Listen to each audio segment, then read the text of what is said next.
मुझे दिनांक 31 जुलाई 2025 को श्री रविशंकर प्रसाद और सदन में प्रतिपक्ष के नेता सहित सत्ता पक्ष व प्रतिपक्ष के कुल 146 सदस्यों द्वारा हस्ताक्षरित निम्नलिखित प्रस्ताव की सूचना प्राप्त हुई है, जिसमें भारत के राष्ट्रपति को माननीय इलाहाबाद उच्च न्यायालय के वर्तमान न्यायाधीश न्यायमूर्ति यशवंत वर्मा को न्यायाधीश जांच अधिनियम 1968 की धारा 3 के साथ भारत के संविधान के अनुच्छेद 124(4) के साथ पठित अनुच्छेद 217 और अनुच्छेद 218 के अंतर्गत उच्च न्यायालय के न्यायाधीश के पद से हटाने के लिए एक समावेदन प्रस्तुत करने का प्रस्ताव है। ये सदन संकल्प करता है कि इलाहाबाद उच्च न्यायालय के न्यायमूर्ति यशवंत वर्मा को उनके निम्नलिखित कदाचार के लिए पद से हटाने के लिए महामहिम राष्ट्रपति जी को एक समावेदन प्रस्तुत किया जाए। दिल्ली उच्च न्यायालय के तत्कालीन न्यायाधीश न्यायमूर्ति यशवंत वर्मा वर्तमान में इलाहाबाद उच्च न्यायालय के न्यायाधीश के सक्रिय और कब्जे में नई दिल्ली स्थित 30 तुगलक क्रिसेंट परिसर में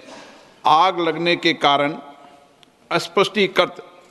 नकदी की बरामदगी के संबंध में भारत के सर्वोच्च न्यायालय द्वारा सार्वजनिक किया गया विवरण हमें 15 मार्च 2025 की सुबह 30 तुगलक क्रिसेंट नई दिल्ली से जली हुई नकदी धन मलबे को हटाने के संबंध में साक्ष्य की भी जानकारी है। हमने न्यायाधीश जांच अधिनियम 1968 के सामान्य प्रावधान और विशेष रूप से उसकी धारा 3 के प्रावधानों का अध्ययन किया है और हमें उनके बारे में परिचित कराया गया है। हमने न्यायाधीश जांच अधिनियम 1969 के प्रावधानों का भी अध्ययन किया है। हमें उनके बारे में भी परिचित कराया गया है। हमने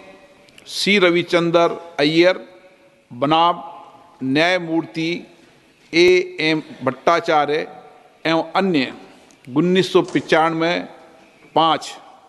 SCC 457 केस में भारत के उच्चतम न्यायालय द्वारा घोषित कानूनों के साथ साथ अतिरिक्त जिला एवं सत्र न्यायाधीश एक्स बनाम मध्य प्रदेश उच्च न्यायालय के मामले में दिए गए फैसलों से भी खुद को परिचित कर लिया है। 2015-4 SCC 91 और ये कि अतिरिक्त जिला एवं सत्र न्यायाधीश एक्स सुप्रभा के मामले में उक्त निर्णय को सामान्यता और विशेष रूप से पैरा 33 को पढ़ने पर ये स्पष्ट है कि दिल्ली उच्च न्यायालय के मुख्य न्यायाधीश ने न्यायमूर्ति यशवंत वर्मा के विरुद्ध शिकायत को गंभीर प्रकृति का पाया और उक्त निर्णय के पैरा 33 के तहत परिकल्पित इन हाउस प्रक्रिया का पालन किया। यह भी स्पष्ट है कि भारत के तत्कालीन मुख्य न्यायाधीश ने इस गंभीर एवं चौंकाने वाले घटना और तथ्यों पर विचार करने के बाद और न्यायमूर्ति यशवंत वर्मा की प्रतिक्रिया तथा दिल्ली उच्च न्यायालय के मुख्य न्यायाधीश की टिप्पणियों को ध्यान में रखते हुए ये राय बनाई कि इस विषय पर गहन जांच आवश्यक है। इसलिए भारत के तत्कालीन मुख्य न्यायाधीश ने अतिरिक्त जिला एवं सत्र न्यायाधीश एस सुप्रा के मामले में निर्णय के पेरा 33(3) में परिकल्पना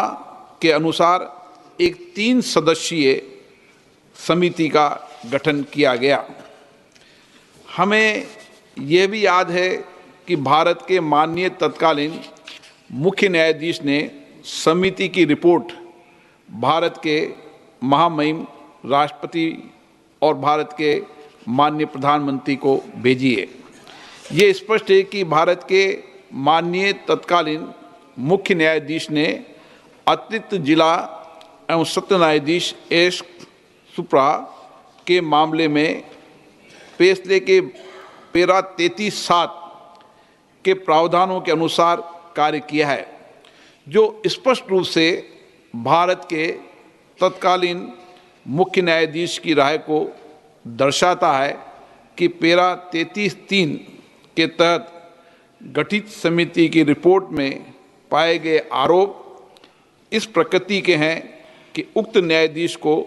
हटाने की कार्रवाई शुरू करने की आवश्यकता है।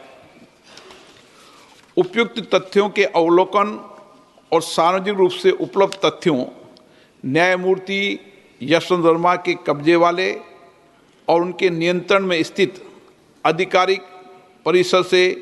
जली हुई नकदी की बरामदी और उसे हटाने से संबंधित परिस्थितियों की स्वतंत्र रूप से जांच करने के बाद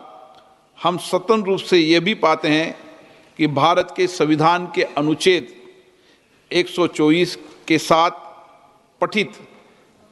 अनुच्छेद 217 और अनुच्छेद 218 के तहत हटाने की प्रक्रिया न्यायाधीश अधिनियम 1968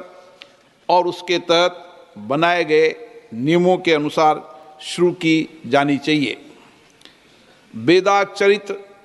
और वित्तीय बौद्धिक ईमानदारी न्यायपालिका में एक आम आदमी द्वारा रखे गए विश्वास की नींव है, और यह भी कि वर्तमान मामले से जुड़े तथ्य जो कि भ्रष्टाचार की ओर इशारा करते हैं, वो भारत के संविधान के अनुच्छेद 124 के साथ अनुच्छेद 217 और अनुच्छेद 218 के तहत कार्रवाई और प्रक्रिया के योग्य हैं, और संसद को इस विषय पर एक स्वर में बोलना चाहिए और देश के प्रत्येक नागरिक को सार्वजनिक जीवन में भ्रष्टाचार के प्रति जीरो टॉलरेंस के अपने संकल्प के बारे में एक स्पष्ट संदेश भेजना चाहिए। अतः हम भारतीय संविधान के अनुच्छेद 124 के साथ पठित अनुच्छेद 217 और अनुच्छेद 218 के अंतर्गत इलाहाबाद उच्च न्यायालय के न्यायाधीश न्यायमूर्ति यशवंत वर्मा को पद से हटाने के लिए ये प्रस्ताव प्रस्तुत करते हैं। कृपया इस प्रस्ताव पर आगे की कार्रवाई की जाए। इस प्रस्ताव को नियमानुसार उचित पाते हुए मैंने इसकी स्वीकृति प्रदान की है।